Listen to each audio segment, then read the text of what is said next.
Bismillahirrahmanirrahim. Assalamualaikum warahmatullahi wabarakatuh.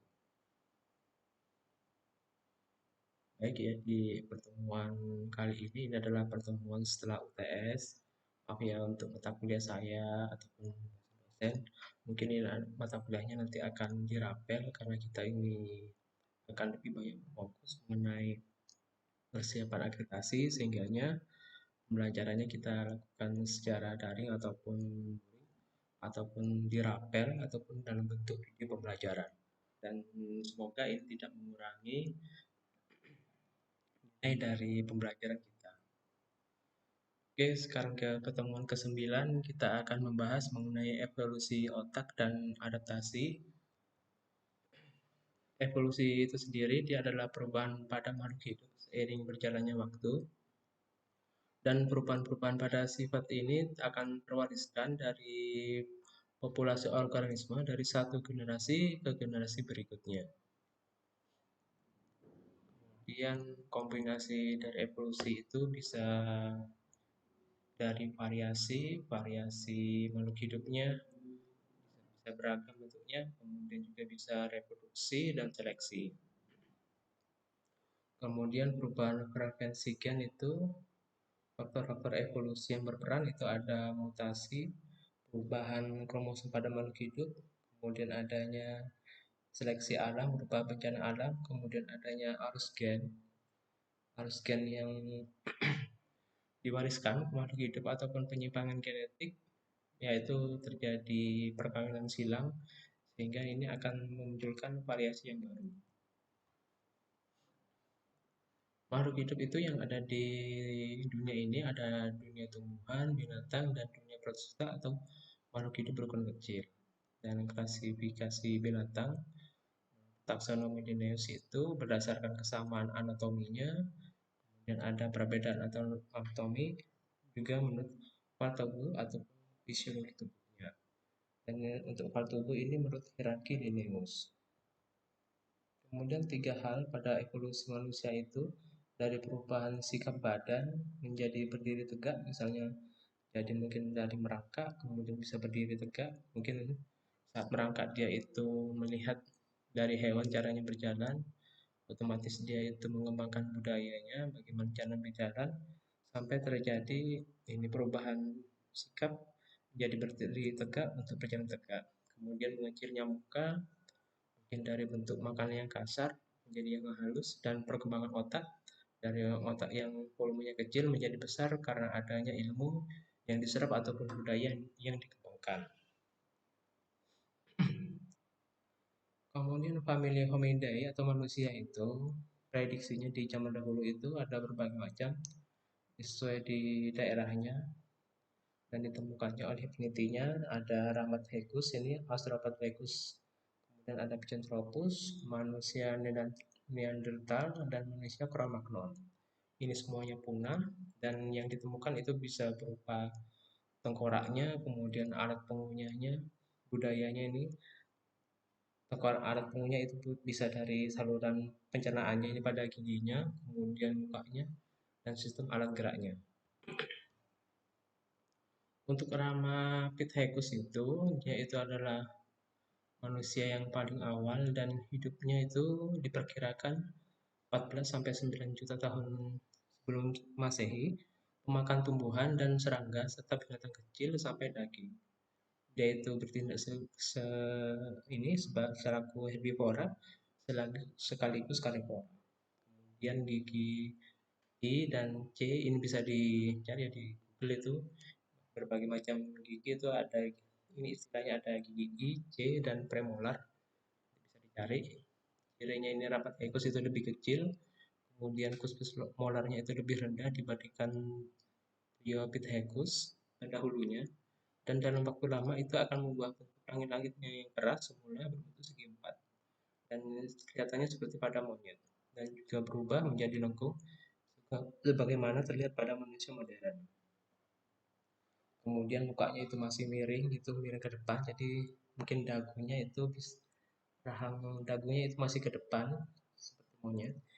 Kemudian alat bipedalnya masih diragukan, bisa digunakan untuk berdiri tegak atau merangkak. Kemudian rongga tengkoraknya itu masih 600 cc dan juga belum bisa membuat alat. Jadi pada waktu itu sangat bergantung pada ketersediaan alat, masih belum mengembangkan alat budayanya.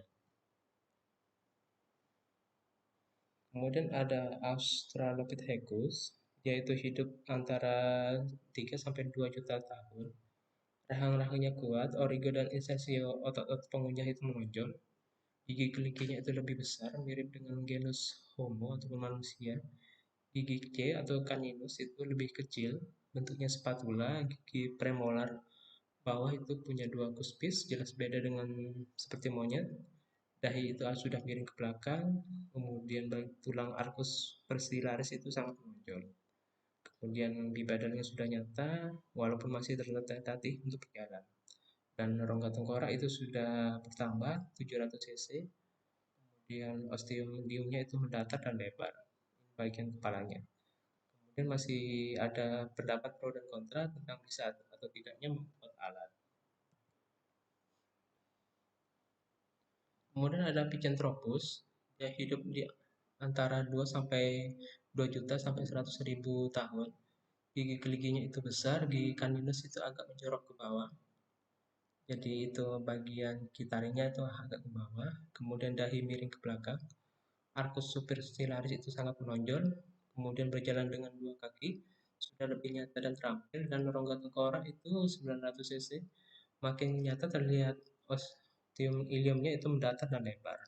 Dan ini sudah bisa membuat alat. Kemudian ada manusia Neanderthal, dia hidup antara 70.000 sampai 35 tahun Masehi. Gigi geliginya sudah sangat mirip dengan manusia sekarang, mukanya panjang dan lebar, tapi masih sedikit prognatismenya. Berjalan dengan 2 kaki sudah lebih nyata dan terampil, dan rongga tengkorak itu sudah mencapai 1450 cc. Ini lebih besar dari manusia modern. Kemudian osteomidiumnya itu sudah dibedakan dengan manusia modern, sudah mampu membuat berbagai macam alat dan punya budaya batu Mousterian.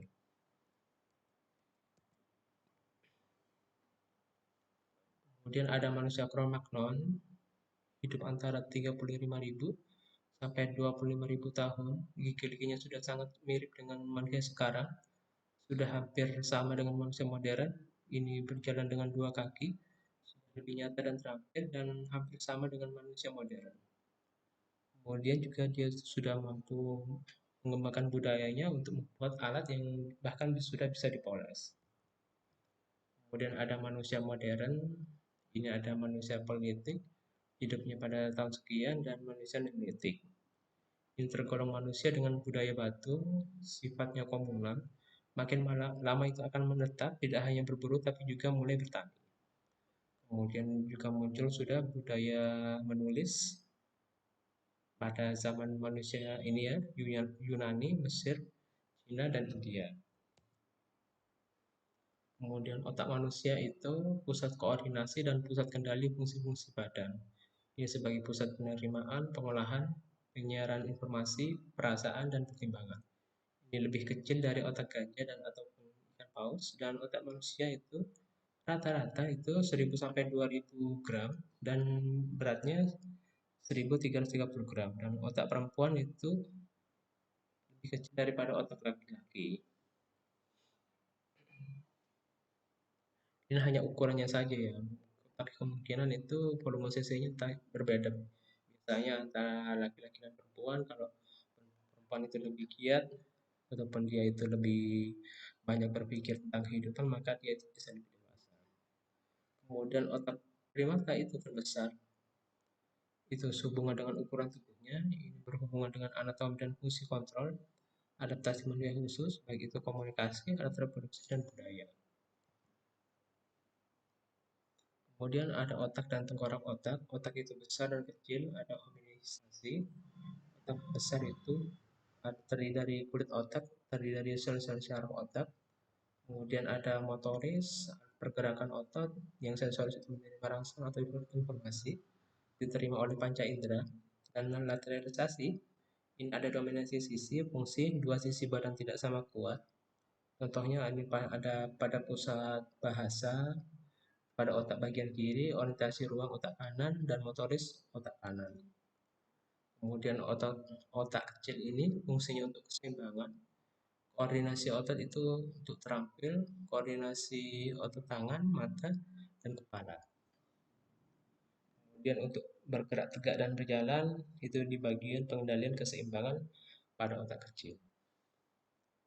Kemudian ini ya, kenapa di film-film otak kecil itu harus dijaga, karena jika itu dipukul maka keseimbangannya akan terganggu. Kemudian primata ini bagian depan otak lama itu untuk membau, penyusutan, pendengaran, dan penglihatan. Dan manusia itu dahi pada otaknya itu berkembang, fungsinya untuk mental, kepribadian, perenungan, dan sebagainya. Dalam evolusi otak yang perlu diperhatikan itu adalah besar dan beratnya. Kulit otak itu besar, ada tulang dahi cembung dan tegak, tulang pelipis tinggi, tengkorak membulat. Kemudian muka kecil, biasanya itu otak tengkuk menyusut, sumbu otak menekuk, dan ini adalah untuk bertutur ataupun pusat bahasa dan mengembang dan akan terjadi perkembangan otak.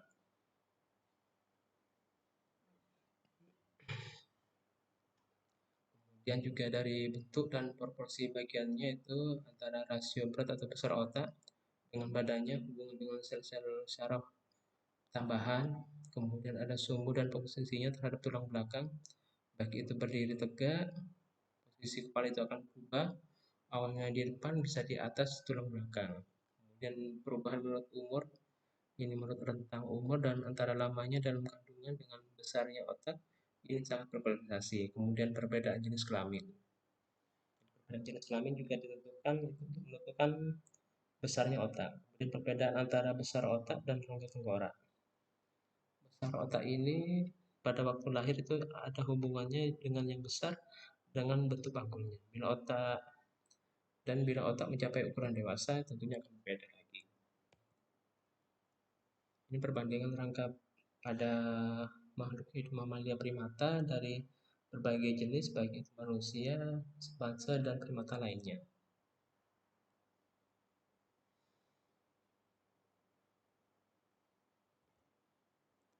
Kemudian ini adalah beberapa ciri anatomi yang berhubungan dengan setiap tipe dari lokomosi primata.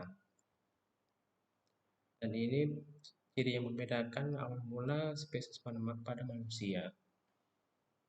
Baik itu dari beratnya, tingginya, fisiknya, ukuran otaknya, bentuk rangkanya, giginya, kemudian penyebarannya, sampai kehidupannya yang diketahui berapa juta tahun. Ini perbandingan tengkorak primata, dan ini perbandingan volume otak dengan tinggi badan. Jadi semakin tinggi badannya itu kemungkinan dia itu akan semakin besar volume otaknya. Dan ini rata-rata ukuran otak yang mengindikasikan nilai manusia modern. Kemudian ini perbandingan tinggi badan antara Australopithecus, Homo erectus, dan Homo sapiens. Nah, ini bisa dilihat itu dari caranya dia itu memegang peralatan, itu akan mengubah evolusi pada dirinya, baik itu evolusi budaya itu mengubah evolusi mendapatkan nutrisi, dan nutrisi itu akhirnya mengubah evolusi dirinya sehingga bentuk tubuhnya juga akan berubah. Baik itu bentuknya yang seperti monyet, kemudian berkembang menjadi bentuk yang optimal seperti manusia sempurna.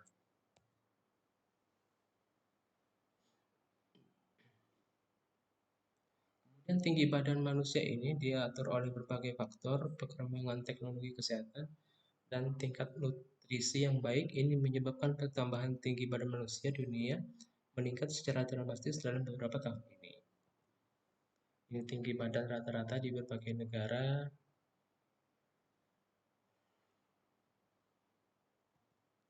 Kemudian akibat evolusi otak itu akan terpancar pada pembuatan berbagai macam alat budaya, kemudian bahasa, strategi memperoleh nutrisi, kemudian rekayasa lingkungan, kemudian penundaan penguasaan kebutuhan, juga untuk ini ya, rekayasa lingkungan sesuai dengan kebutuhan kita, sehingga kita itu bisa lebih mudah beradaptasi. Kemudian reaksi rantai perkembangan fungsi ini akan menambah perkembangan struktur, motoris, sensoris, dan biologis. Ini berhubungan dengan budaya.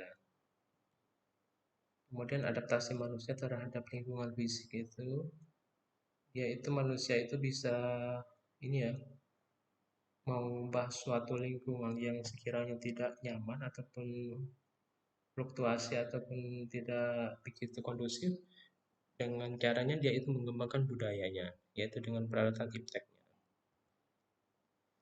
Kemudian dari ukuran tubuh, manusia ini termasuk makhluk hidup homoterm, artinya dia itu bisa menjaga suhu tubuhnya secara konstan tanpa terpengaruh oleh lingkungan. Yang poikiloterm itu ini ya, makhluk hidup yang berdarah dingin. Sedangkan manusia itu berdarah panas, karena manusia itu memiliki pusat pengatur suhu pada bagian otaknya, pada hipotalamus.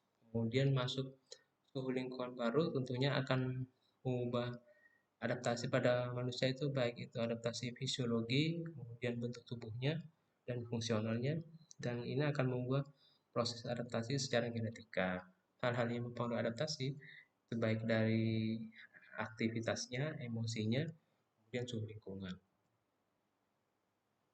Kemudian adaptasi ketinggian itu biasanya itu akan memiliki ciri udaranya tipis, tekanan oksigen itu rendah, suhu dingin. Ini akan mempengaruhi efek terhadap biologisnya, kedinginan, dan juga psikologinya, baik itu mungkin tercekam atau gimana.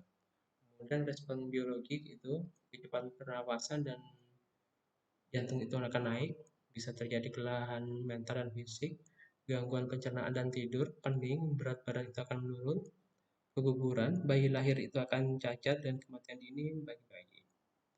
Ini meliputi 3 hal, ada perubahan fisiologi jangka pendek, modifikasi selama pertumbuhan dan perkembangan, dan modifikasi unggul gen pada populasi yang bisa bertahan. Kemudian ukuran tubuh, hubungannya dengan temperatur tahunan itu, ini hubungan dengan iklim, itu baik itu pola penyakit dan ketersediaan pangan, ini berpengaruh terhadap pertumbuhan, dan iklim berhubungan dengan morfologi, itu contohnya bentuk hidup. Misalnya ada yang lebar dan akar rendah, ini ditemukan di daerah panas, dan sempit dan akar tinggi itu ditemukan di daerah dingin. Kemudian adaptasi panas dan dingin, manusia itu efektif dan merespon terhadap panas dan dingin dengan cara dia itu berkeringat. Kemudian menurut Beckman itu, manusia itu memiliki bentuk yang sama, ukurannya lebih besar, luas permukaan badannya itu relatif kecil. Menurut peneliti ini, Alan, ekstremitas pendek itu akan menaikkan rasio massa badan terhadap luas permukaan badan. Bila suhu 26 derajat Celcius itu akan menyebabkan kontriksi pembuluh darah. Mungkin bisa ini ya, kontriksi itu kalau tidak salah, saya coba lihat.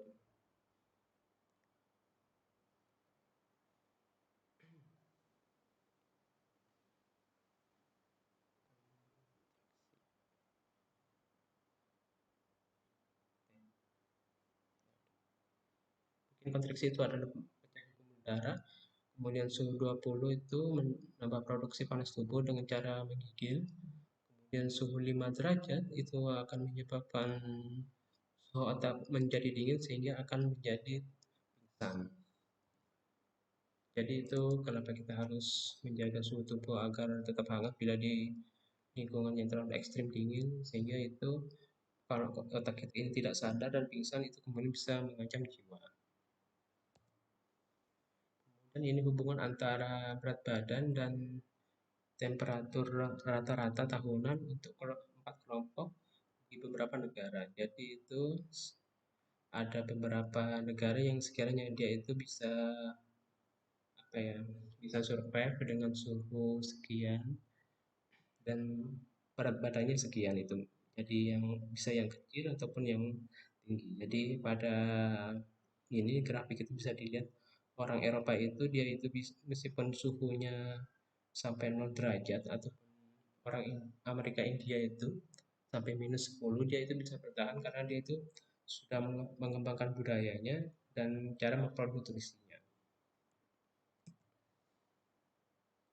Kemudian ini jumlah orang yang terlindung dari dingin yang bergantung pada lapisan ketebalan kulitnya. Grafik ini menunjukkan apa yang terjadi pada temperatur tubuh yang muda itu.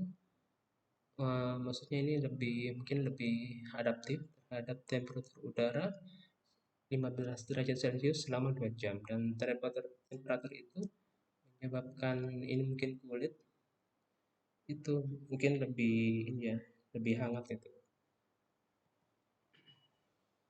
Kemudian warna kulit itu, iklim ini akan mempengaruhi warna kulit. Ini berhubungan dengan pigmen melanin. Ada dua jenis melanin, yaitu pheomelanin dan eumelanin. Dan jumlah dan ukuran partikel melanin akan menentukan warna kulit itu, baik itu cerah ataupun gelap. Dan melanin ini terletak pada epidermis dan menghasilkan melanosit. Aklimatisasi terhadap perubahan musim itu adalah kemampuan kulit untuk berwarna menjadi coklat pada musim panas, dan peningkatan jumlah dan ukuran granula melanin ini berhubungan dengan stimulasi pemaparan atau penerimaan ultraviolet. Orang Afrika itu cenderung kulitnya gelap karena menerima intensitas sinar matahari yang terlalu banyak, dan tingkat melanin itu di bawah kontrol genetik, dan ini juga menyebabkan perbedaan warna kulit antara populasi. Dan untuk sun tanning itu meningkatkan melanin kulit, individu bisa berkulit gelap hanya sedikit perubahan. Kemudian untuk warna kulit, ini dari radiasi cahaya matahari, orang India, Amerika, dan Mongolia di Asia itu tidak menunjukkan banyak variasi geografis dalam kaitannya dengan intensitas radiasi. Sebaliknya, populasi di daerah Baltik di Eropa, warna kulitnya itu akan jadi lebih terang. Kesimpulannya, adaptasi itu memungkinkan populasi manusia untuk menciptakan mikroevolusi yang mendekati dengan kondisi di mana mereka berevolusi. Kemudian populasi manusia itu memiliki potensi besar untuk aklimatisasi, dan seleksi alam itu menghasilkan variasi warna kulit, ukuran tubuh, bentuk hidung, dan sifat lain yang meningkatkan kemampuannya untuk beradaptasi terhadap lingkungan tertentu. Seleksi ini juga mengakibatkan perbedaan dalam fisiologi seperti vasokonstriksi, perifer, dan ekstraksi oksigen yang meningkatkan kelangsungan hidup dan lingkungan yang ekstrim. Kemudian kombinasi seleksi alam, plastisitas fisiologi, dan evolusi budaya itu membuat spesies manusia itu mampu beradaptasi terhadap keragaman lingkungan fisik. Baik ya, ini pertemuan ke-9. Semoga bermanfaat. Saya akhiri. Terima kasih. Assalamualaikum warahmatullahi wabarakatuh.